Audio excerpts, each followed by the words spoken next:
Hello, I'm Maine Realtor Andy Mooers. Thanks a lot for watching the Maine Real Estate channel. Today's video about leased land. Get a lot of questions about how's that leased land work? Is that a 99-year lease? Nope, it's a year-to-year lease, and sometimes the sporting camps that you're leasing have a 5-year schedule. They go up about 2% a year, but it's changed a lot over the years. When I first got started in like 1979, 1980, you could buy a sporting camp in TAR2, maybe on the Mattawamkeag River, for $5,500, $4,500.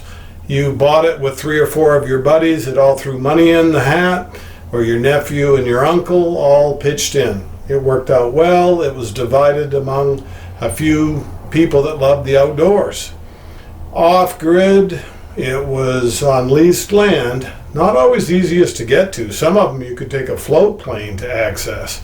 We had one on Lapalmkeag that was owned by a couple dentists, and they loved just getting away from people, having more of the woods, the wildlife, the waterfront, and no people. It is so nice when you're in the unorganized townships. What's the unorganized townships? The UT. A lot of Maine is 6 miles by 6 miles of just hundreds and hundreds of thousands of acres of forest land and kind of wilderness lakes and rivers, ponds and streams. So when you could buy a property back in the early 80s for $5,500, your lease might have been $75, $300. A lot of people had more than one leased camp. One for snow sledding, one for hunting, because they were so cheap. And you kind of divvy it up among your family members so that it's cheap because 10 people are using that leased land. So how's it work now? You have a lot of leased land, and it's mostly in the unorganized townships. You wouldn't want your house on leased land unless it was a mobile home that you could move off, because what if the person that leases the land suddenly wants 18 times the normal lease? What are you going to do? Well, you don't want to leave your house there. You're going to take your mobile home and move away. But with a hunting camp, it's just a simple structure. It might be an Amish building, it might be a log cabin made with seconds or thirds, and it's kept to be a camp. It's not another house to take care of. What I see happening now is some of the leases are like, wow, $1,000, $1,200, and they even make you get insurance in case someone got hurt for the liability, if someone fell and got hurt. So it's still a good deal because you are dividing it up among family members, people that you work with, people that like to go out in the woods and hit the trails, and it's still a good deal because look what a motel room costs. You know, who would ever think $150 a night for a motel room? That seems pretty pricey. And why do you think Airbnbs have all sprung up? Because everything's getting expensive. So leased land, is it a good deal? It is if it's just a simple camp. If you want to be in the middle of nowhere, you have to be on leased land. Or try to buy something in a plantation that's near leased land. I had a fellow that was a college professor at Houlton. His wife was a nurse, and he didn't want to be on leased land.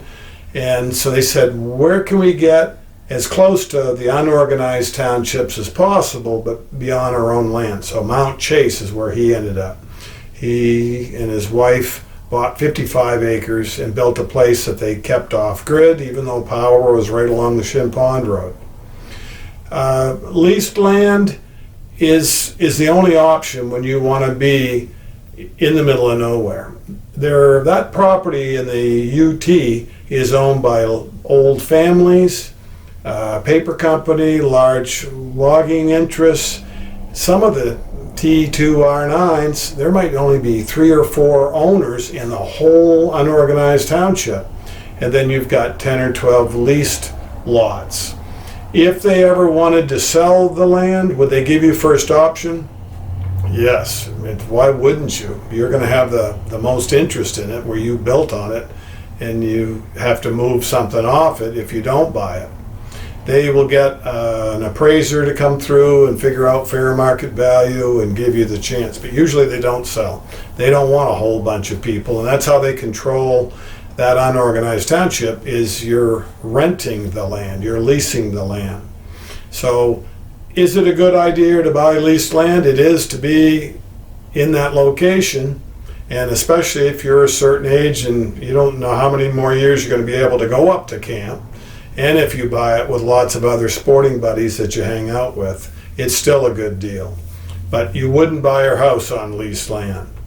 This is a map that shows you the unorganized townships, say in northern Maine. A lot of Maine is vast, rural, underpopulated, or the population is concentrated right along Route 1 with the Canadian border. But otherwise, you go west of Route 1, especially after you hit Route 11, there's nothing all the way over to Quebec. And, so that's just Maine.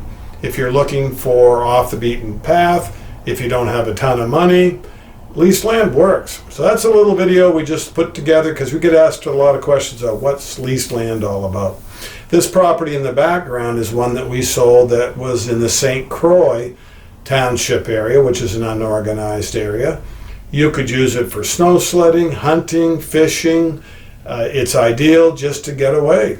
Can you imagine having Thanksgiving up to camp in Maine in the unorganized townships? You'll see deer, moose. You're where all the animals are, not people. There's never going to be a Walmart in these unorganized townships.